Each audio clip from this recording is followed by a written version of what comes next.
Alors, une fois n'est pas coutume, vous allez vous allonger directement sur le dos, sur votre tapis. Si vous êtes confortable, jambes allongées, c'est bien. Autrement, vous pouvez les fléchir. On va passer un petit bout de temps à observer de façon un peu fine notre respiration. Donc il n'y aura pas beaucoup de mouvement dans l'espace et peut-être prenez quelque chose sous votre tête, prenez quelque chose sous vos genoux, prenez un vêtement chaud, installez-vous si confortablement que vous pourriez dormir, mais ne dormez pas ou pas intentionnellement. Donc trouvez un petit peu comment vous êtes sur le tapis.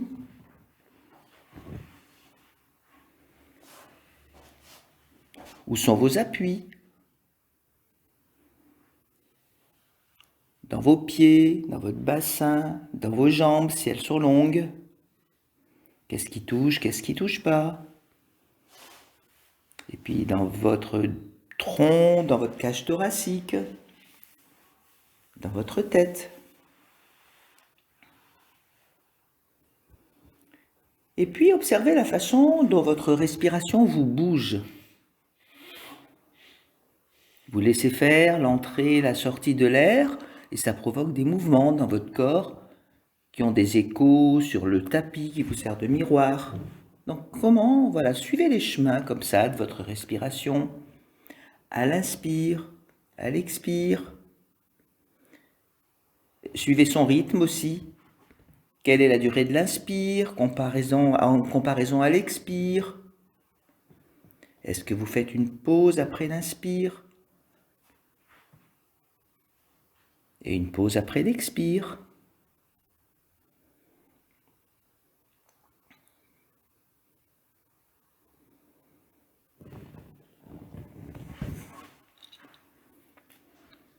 Et puis vous allez placer une main sur le nombril et l'autre sur le sternum.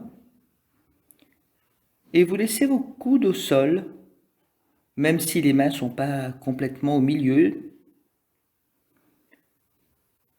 Et vos mains plutôt, elles vont vous servir de témoins pour sentir et observer les mouvements de votre respiration.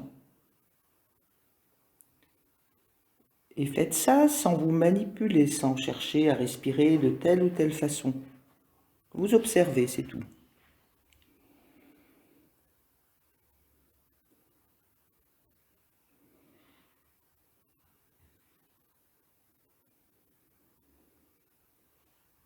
Notez si le ventre, par exemple, est plus actif que la poitrine, ou l'inverse, si la poitrine est plus active que le ventre. Et puis quand aussi? Est-ce que le ventre peut être plus actif, par exemple, dans l'inspire, dans l'expire? Observez tout ça. Et juste, vous mémorisez un petit peu.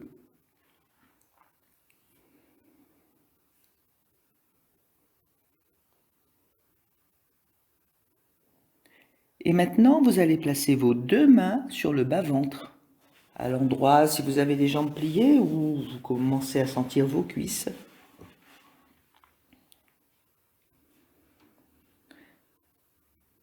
C'est près du pubis, là où les os du bassin se rejoignent. Et puis suivez bien votre respiration à cet endroit. Qu'est-ce que vous pouvez sentir comme mouvement sous vos mains?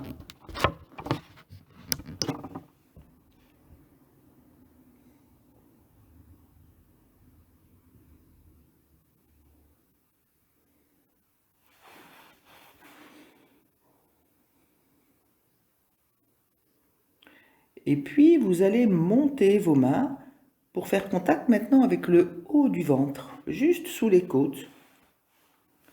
Alors en gros, là, la frontière entre le haut et le bas du ventre, ça va être le nombril.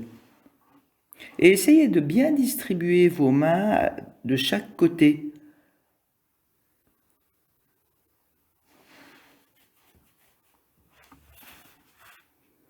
Et vous observez, il y a peut-être un peu plus de mouvement que sur le bas-ventre.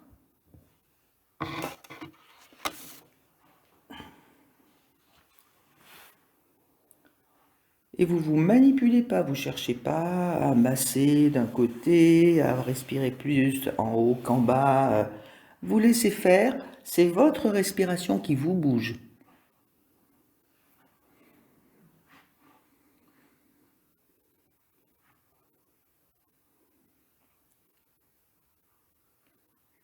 Et puis, vous l'avez peut-être deviné, on va continuer à monter les mains. Donc là, vous allez arriver sur le cartilage des côtes qui sont en avant du tronc et sur le bas du tronc. Juste au-dessus du ventre. Alors, avant d'observer, promenez-vous un peu sur ces côtes basses et observez la forme qu'elles ont. Est-ce qu'elles s'attachent plus haut, par exemple, devant ou derrière? Elles partent de votre colonne.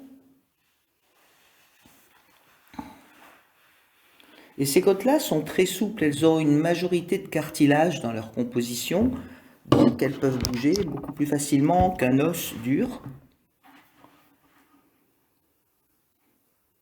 Et puis, une fois que vous avez à peu près senti la forme des côtes, là, vous mettez vos mains dessus.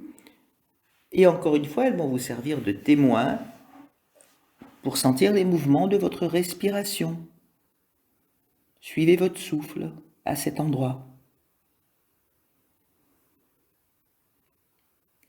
Et vous pouvez même mettre le bout des doigts sur le bas du sternum. Là, vous allez suivre, sous les seins pour les dames, vous allez suivre la forme des côtes.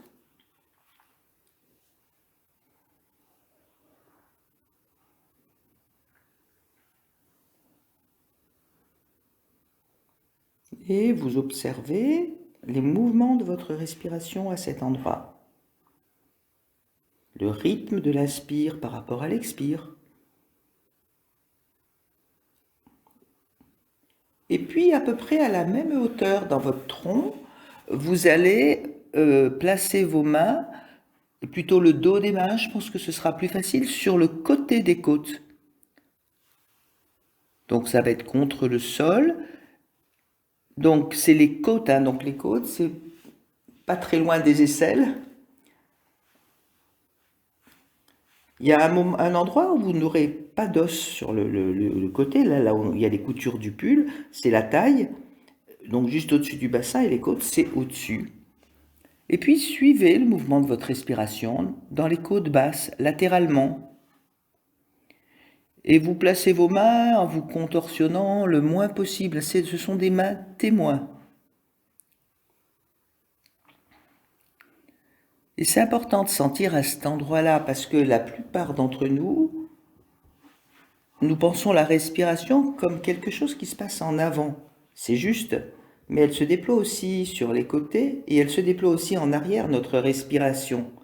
Et là, comme vous êtes allongé sur le dos, en arrière, vous avez le sol comme un miroir. Donc en fait, vous êtes un petit peu comme un gros tonneau qui se gonfle et qui se rétrécit et qui se gonfle et qui se rétrécit. Et ça, c'est votre air qui va le faire bouger.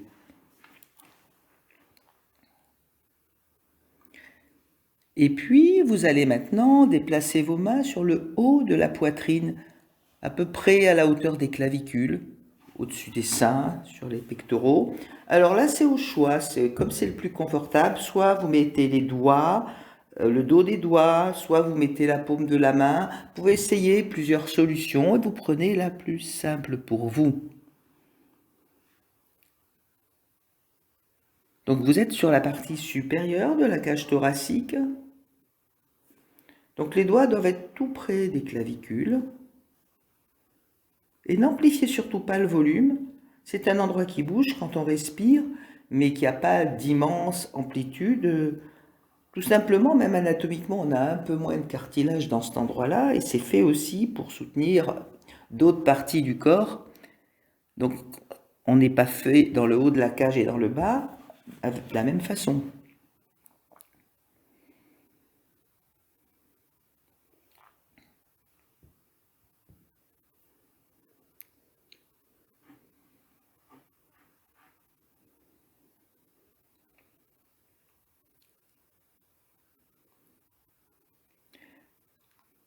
C'est important d'éviter de modifier les volumes volontairement parce que l'enjeu, comme dans énormément de leçons Feldenkrais, c'est un enjeu d'attention et d'observation et pas d'augmentation des quantités ou de la vitesse.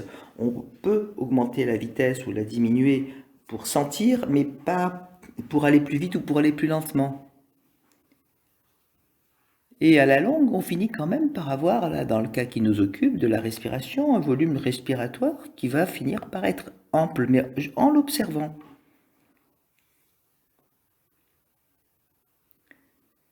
Et puis maintenant, vous allez placer le dos de vos mains dans les aisselles, sur les côtes hautes, mais sur le côté.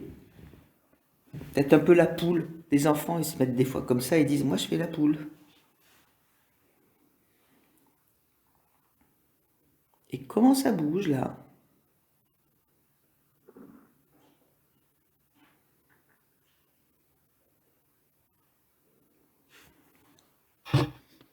Et puis vous allez faire une pause dans la position qui vous convient.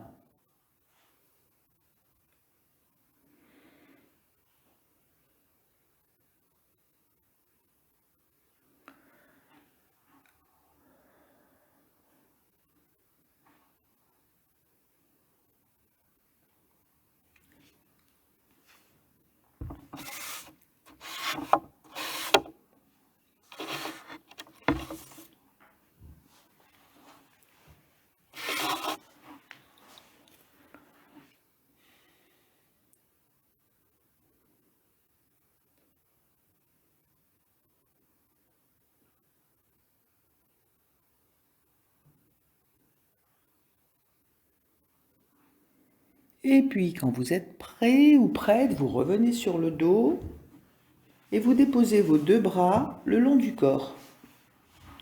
Donc vous mettez vos jambes soit pliées, soit longues, ça dépend de votre confort.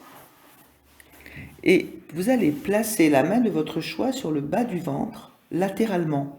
C'est-à-dire que si c'est la main droite, vous la placez sur le côté droit du ventre, si c'est la main gauche, sur le côté gauche. Puis à cet endroit-là, vous allez toujours suivre les mouvements associés à la respiration.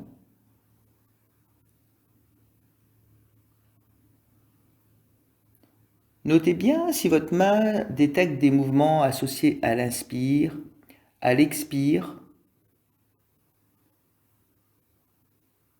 Et mettez votre main assez bas, pas loin du pli de laine, presque le long du pli de laine.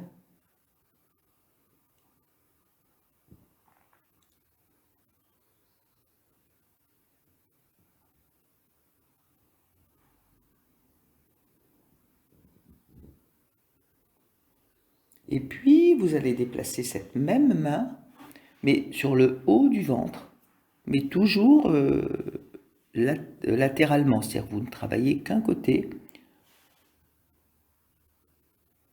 Peut-être que c'est plus facile de détecter du mouvement lié à la respiration à cet endroit-là.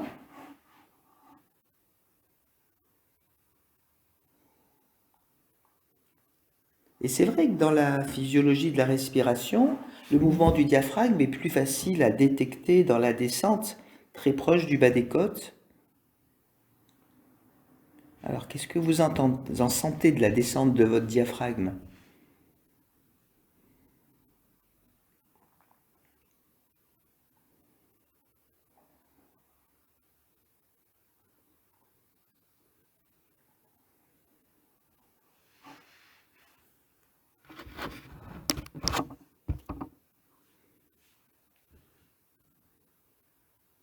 Et placez maintenant toujours la même main sur les cartilages des côtes basses, sur le côté ou sur l'avant, l'endroit le plus confortable, mais vous êtes sur les côtes là. Et suivez votre respiration à cet endroit-là.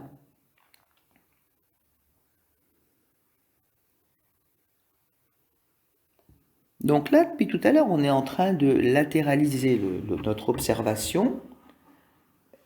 Et qu'est-ce que ça vous fait de porter votre attention que sur un seul côté quand vous respirez?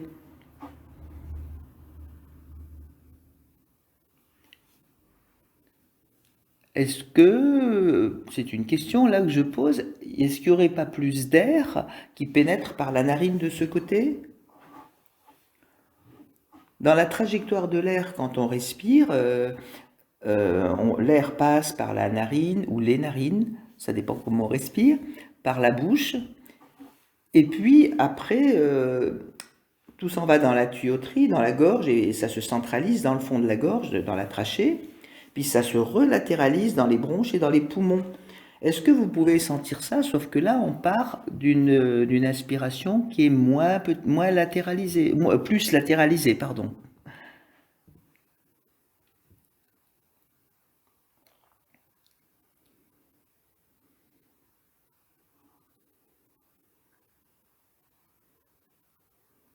Et puis, vous allez placer la même main sur le haut de la poitrine. Ça peut être le dos de la main ou la paume près des clavicules, sur le haut des côtes. Donc en gros, on a observé 4 étages sur un seul côté. Et sentez s'il y a du mouvement.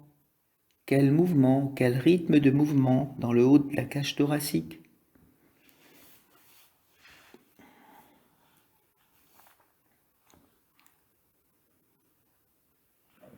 Et puis quand vous le jugerez nécessaire, vous ferez une petite pause. Donc peut-être mettre les bras de chaque côté du corps pour pas influencer la respiration, puisque c'est une constante de la leçon d'avoir une main témoin qui fait sentir la respiration. Pendant les pauses, il vaut mieux l'enlever. Et observez là, on a latéralisé beaucoup notre attention sur la respiration.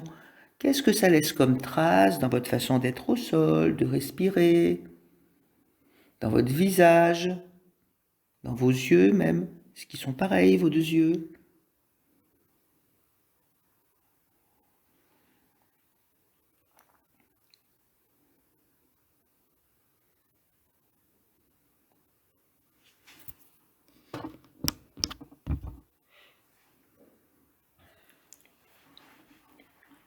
Et puis vous allez revenir dans votre position d'observation de la respiration, jambes longues ou jambes pliées, mais on va refaire ce processus d'un seul côté, de l'autre côté. Donc vous laissez une main au sol et la main qui n'a pas travaillé, entre guillemets, vous la mettez près de l'aine. Puis je vais vous laisser à votre rythme monter cette main dans les 4 étages que je vous rappelle. Donc il y a près du pli de l'aine, il y a sous les côtes, au-dessus du nombril, il y a sur les côtes cartilagineuses en bas et au niveau de la clavicule et du haut de la cage thoracique. Et vous allez explorer ça à votre rythme.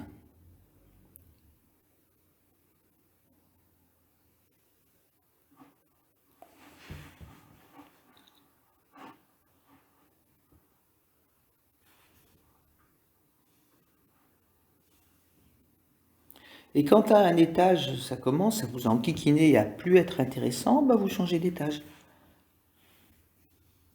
Un peu comme quand on fait les soldes dans les grands magasins. C'était une blague.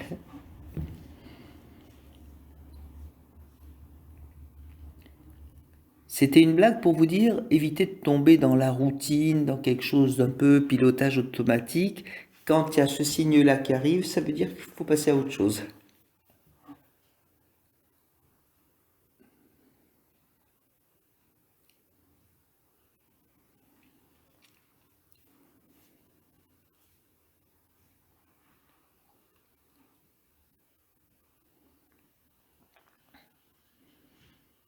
Et prenez votre temps pour explorer ces 4 étages. Simplement, quand vous aurez fini, vous mettrez vos 2 bras le long du corps. Comme ça, je saurai que vous avez fini.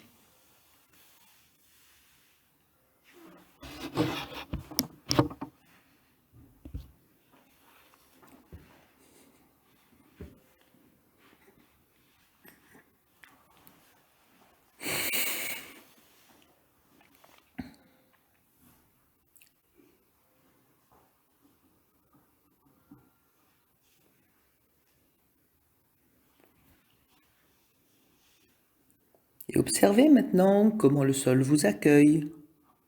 Comment dans votre dos il se fait le miroir de vos mouvements liés à la respiration.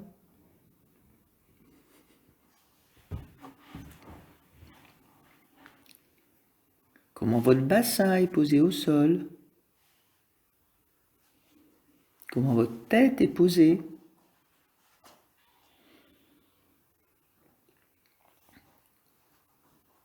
Quel est le tonus des muscles de votre visage, de vos joues, de vos lèvres. Comment sont vos ailes du nez. Comment sont vos yeux.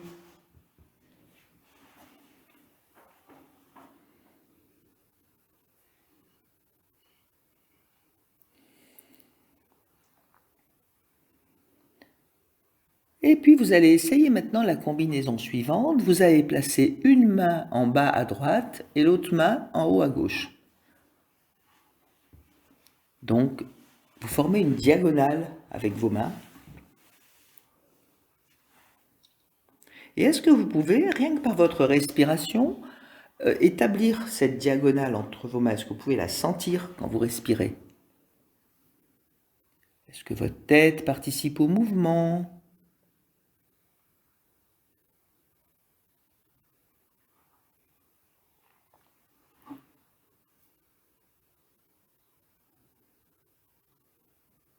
Et l'impression de longueur que vous pouvez ressentir dans votre tronc, est-ce qu'elle se situe plutôt sur l'une ou l'autre des deux diagonales, hein, parce qu'il y en a une qui est matérialisée par vos mains, mais il y en a une seconde aussi, ou plutôt dans le sens tête-pied?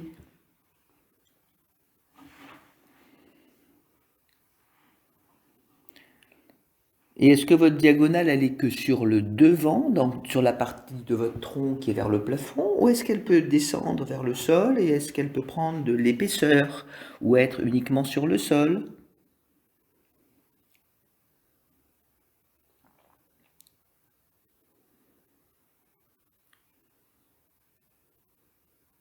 Qu'est-ce que ça a de nouveau d'introduire cette diagonale?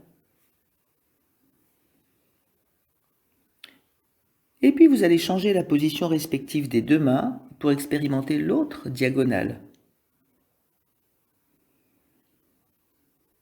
Est-ce qu'elles sont pareilles?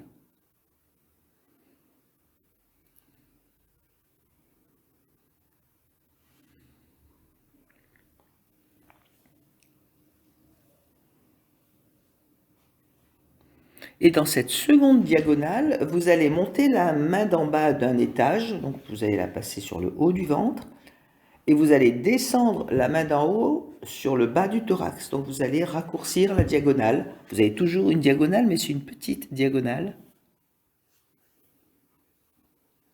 Et observez comment vous la percevez là. Vous êtes tout autour du diaphragme.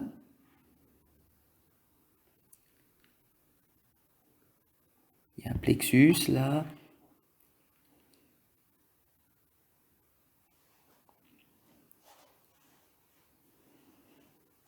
Et puis vous allez de nouveau monter la main qui monte d'un étage et descendre la main qui descend d'un étage aussi. Donc vous retrouvez la première diagonale qu'on a explorée, version courte. Et une fois que vos mains sont posées là, trouvez un appui confortable, agréable, et ne faites rien. Juste observez comment ça respire, comment la respiration vous bouge.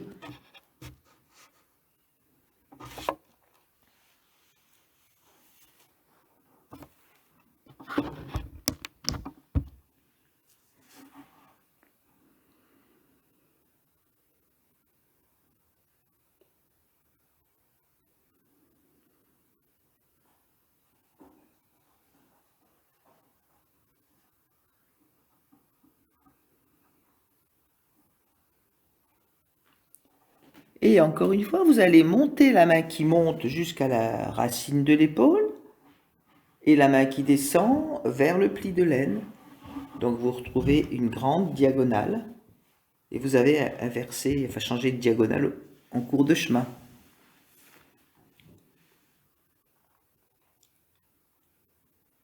Et encore une fois, est-ce que cette diagonale, elle est que sur la surface du tronc, sur la partie que vous présentez vers le plafond, ou est-ce que vous pouvez la sentir sur le dos?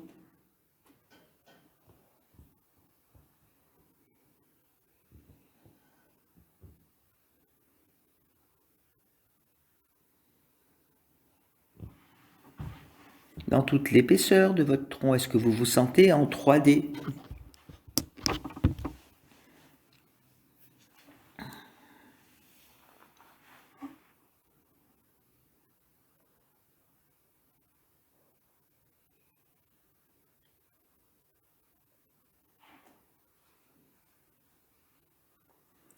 Et puis, doucement, vous allez remettre vos deux mains le long du sol, enfin le long du corps, sur le sol.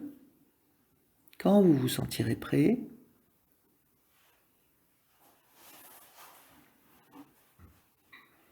et observez maintenant comment votre respiration vous bouge après ces petites explorations.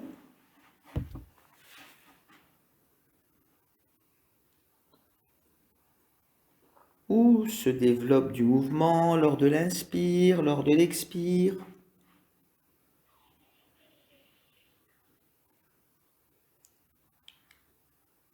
Quel est le tonus que vous avez dans le dos, dans le bassin, mais aussi dans le visage.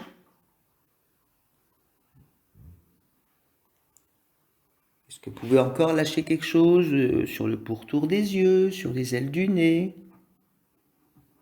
dans vos mâchoires, dans votre langue?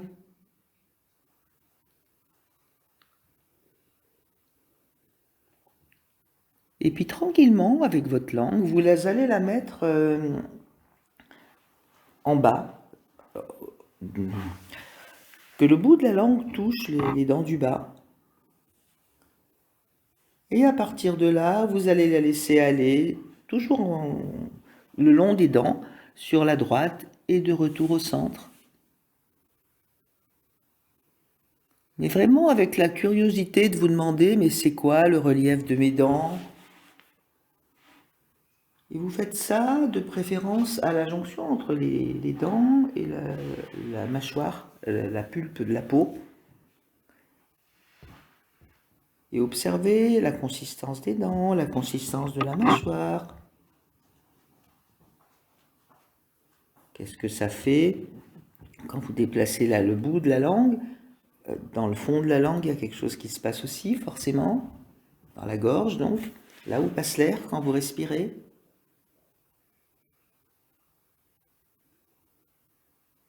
Et puis quand vous le souhaiterez, vous ferez ça de l'autre côté.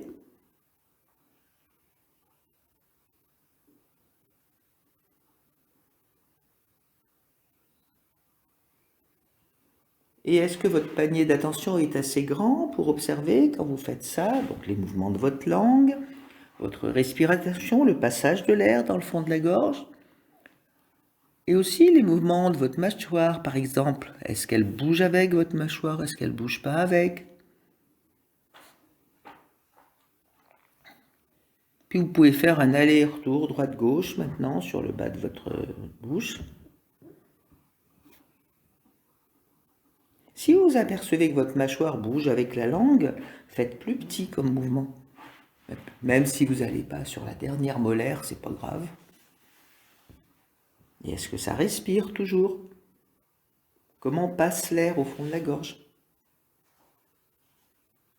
Là où il y a la racine de la langue.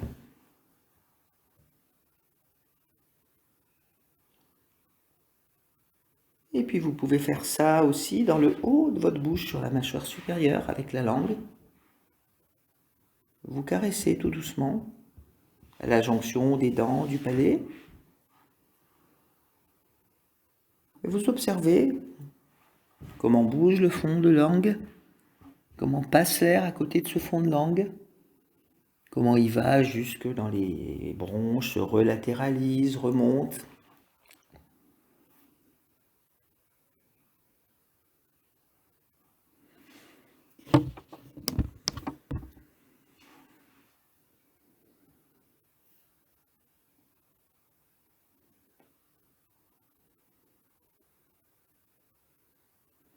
Et puis vous laissez votre langue tranquille et vous observez toujours votre respiration.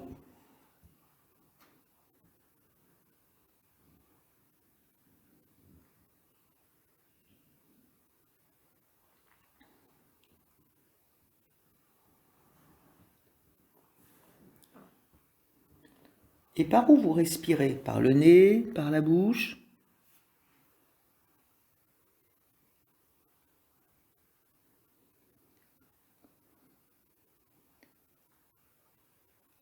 Alors si vous respiriez par le nez, vous allez respirer par la bouche. Vous entrouvrez un tout petit peu la bouche et vous laissez l'air entrer et sortir et vous sentez la différence.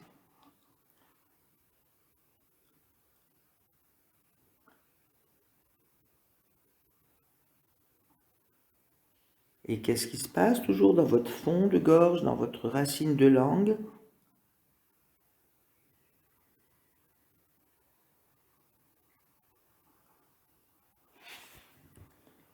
Et puis maintenant, vous allez inspirer par la bouche et souffler par le nez. C'est pas très courant.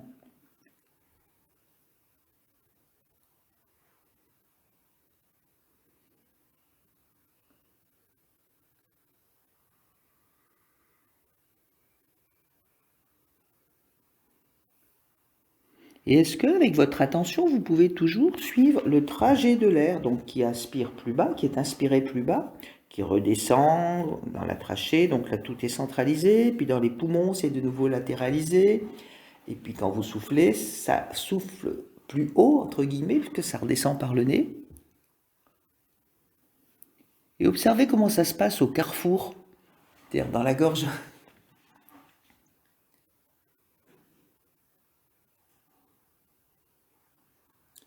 Et maintenant, vous allez faire l'inverse, c'est-à-dire inspirer par le nez et souffler par la bouche. C'est un peu plus classique. Et c'est pareil, suivez le passage, le trajet de l'air. Par le nez, dans la gorge, dans la trachée. Donc là, c'est en gros centralisé. Ça se latéralise. Et puis de retour. Et là, ça sort par la bouche.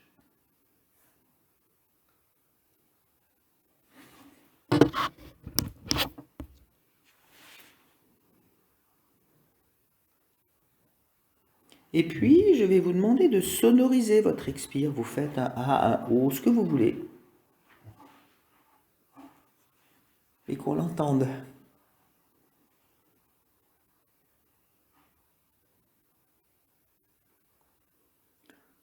Donc je rappelle, vous laissez rentrer l'air par le nez, vous suivez son trajet, et puis au retour, vous le laissez sortir par la bouche avec un son.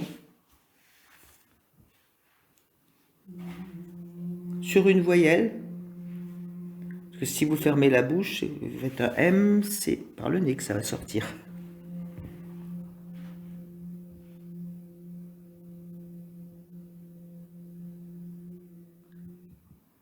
Et ne manipulez pas votre longueur d'inspire, d'expire, faites ce qui vient.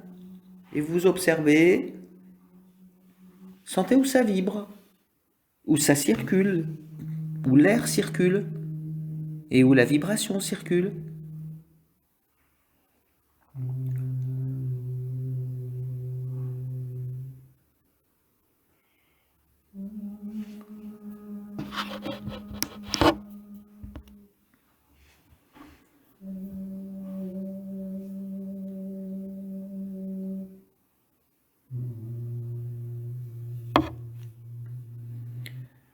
Et petit à petit, vous arrêterez à votre rythme, hein.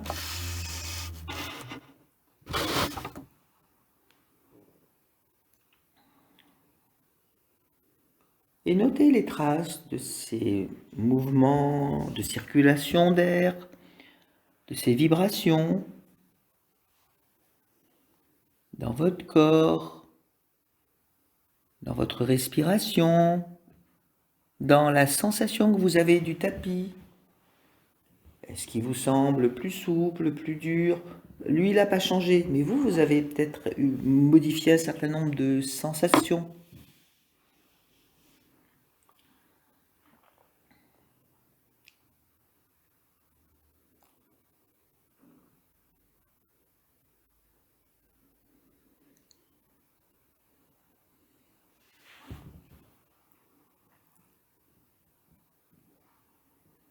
Et puis tranquillement, vous allez tourner votre tête à droite, à gauche.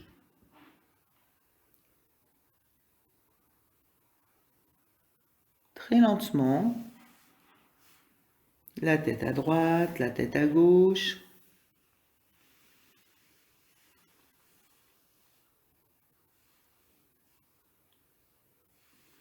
Et qu'est-ce qui se passe dans votre respiration? Comment vous coordonnez votre respiration avec le mouvement de tête? C'est-à-dire, si je le dis autrement, est-ce que l'orientation de votre tête a quelque chose à voir avec la présence que vous pouvez avoir dans votre respiration? Ou est-ce que c'est deux choses complètement séparées, enfin, dans votre sensation? Et essayez de les relier, quitte à faire plus petit comme mouvement de tête. Quand est-ce que vous inspirez? Quand est-ce que vous expirez? Qu'est-ce que vous faites quand vous revenez au neutre, au centre?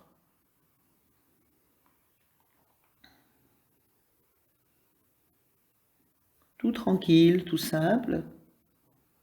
Et peu à peu, vous allez réduire l'amplitude du mouvement jusqu'à ce qu'il devienne une image de mouvement, c'est-à-dire vous êtes soit officiellement à l'arrêt, mais il y a encore quelque chose qui est de l'ordre du mouvement. C'est pas figé. C'est une sensation qui reste. Est-ce que vos yeux participent au mouvement ou est-ce qu'ils sont figés? Même si le mouvement est si réduit que la tête ne roule plus, et que vous continuez à imaginer ce mouvement.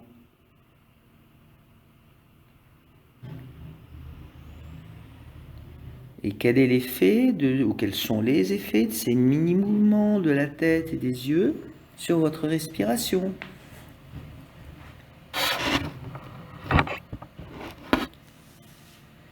Parce que la respiration, comme les battements du cœur aussi d'ailleurs, elle s'adapte aux circonstances de ce qu'on fait, de nos interactions, de ce qu'on pense. Et ce qui est important, c'est l'adaptabilité aux circonstances, en fait. C'est pas avoir une respiration cadrée de tant de temps d'inspire, tant de temps d'expire. Ça, c'est un peu soumis, entre guillemets. Et bon, si vous courez dans les escaliers pour attraper un bus, que vous courez après votre chien qui vient de partir, embrasser quelqu'un, souffler dans une trompette, ce ne sera pas les mêmes battements cardiaques et ce ne sera pas les mêmes rythmes respiratoires, ni les mêmes amplitudes de mouvement.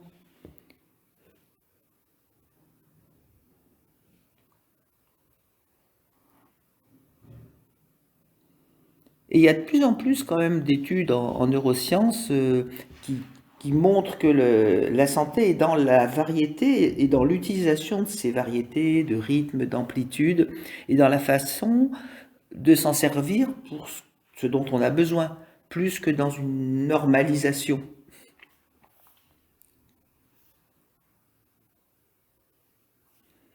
Et c'est peut-être valable aussi pour le cœur, pour les battements cardiaques, hein. Mais bon, ça je ne suis pas spécialiste du cœur.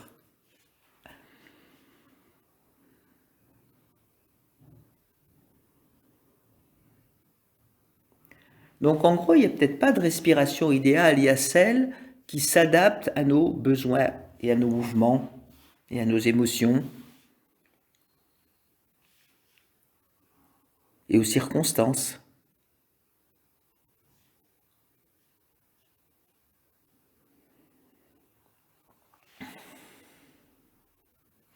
Et puis de nouveau, vous allez rouler votre tête à droite, à gauche, jusqu'à ce que ce roulement vous indique de quel côté vous auriez envie de vous tourner pour vous asseoir, puis après pour vous mettre debout. Donc reliez votre tête qui tourne et votre respiration. Comment votre respiration tourne votre tête? Plutôt à droite, plutôt à gauche.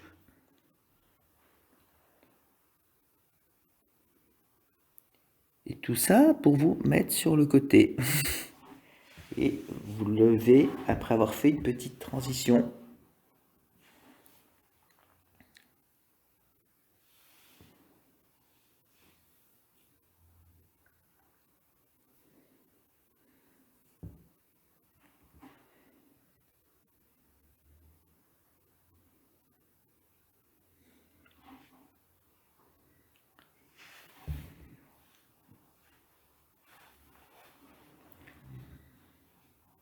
Donc vous vous roulez sur un côté, tranquillement. Faites une petite transition assis. Et vous observez votre respiration pendant cette transition assis.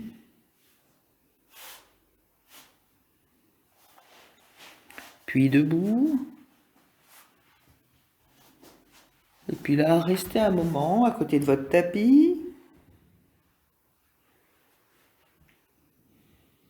Et observez maintenant comment se passent les mouvements de votre respiration. Vous n'êtes pas du tout dans la même position par rapport à la gravité. Là, vous n'avez que les pieds pour vous soutenir.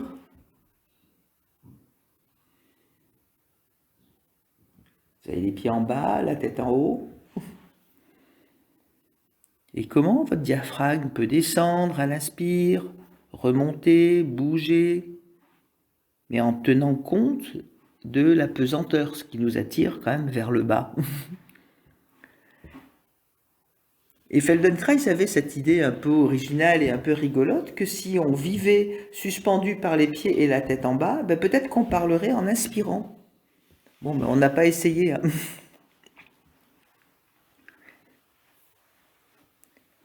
Donc marchez et observez votre respiration, encore une fois, et quelle logique il peut y avoir entre cette relation à la gravité et le sens de la colonne d'air, qui soutient la voix peut-être des fois. Alors vous pouvez vous amuser à faire des sons, à dire bonjour à une affiche, au chat, à un bibelot, à un copain. Mais comment les choses sont reliées ?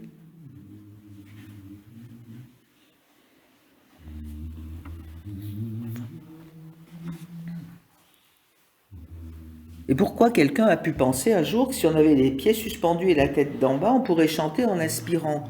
Oh, il y en a qui le font, hein, parler en aspirant.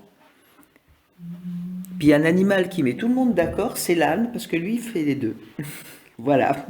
Alors vous écouterez le chant de l'âne, mais je ne vous traite pas d'âne, hein, c'est juste... j'adore les ânes en plus. Et puis, bonne semaine.